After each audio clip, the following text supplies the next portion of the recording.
கவிதை 5ஆம் வகுப்பு ஆ பிரிவு. நான் முத்துக்குமார். மழை பெய்யா நாட்களிலும் மஞ்சள் குடையோடு வரும் திலகவதி டீச்சர் வகுப்பின் முதல் நாளன்று முன்பொரு முறை எங்களிடம் கேட்டார், படிச்சு முடிச்சதும் என்ன ஆக போறீங்க? முதல் பெஞ்சை யாருக்கும் விட்டு தராத கவிதாவும் வனிதாவும் டாக்டர் என்றார்கள் கோரஸாக.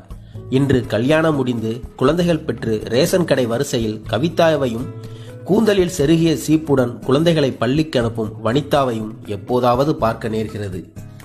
இன்ஜினியர் ஆகப் போகிறேன் என்ற எல் சுரேஷ்குமார் பாதியில் கோட்டடித்து பட்டுத்தறி நெய்ய போய்விட்டான். எங்க அப்பாவுடைய இரும்பு கடையை பார்த்துப்பேன் கடைசி பெஞ்ச் CN ராஜேஷ் சொன்னபோது எல்லோரும் சிரித்தார்கள். இன்றவன் நியூ ஜெர்சியில் மருத்துவராக பணியாற்றிக் கொண்டே நுண் உயிரியலை ஆராய்கிறான். பிளைட் ஓட்டுவேன் என்று சொல்லி ஆச்சரியங்களில் எங்களை தள்ளிய அகஸ்டின் செல்லபாபு TNPSC எழுதி கடைநிலை ஊழியனானான். அணுசக்தி விஞ்ஞானி ஆவேன் என்ற நான் ஆனா ஆவண்ணா எழுதி கொண்டிருக்கிறேன்.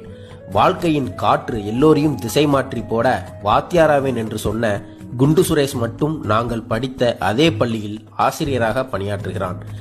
நினைச்ச வேலையை செய்யற எப்படி இருக்கு மாப்ள என்றேன்.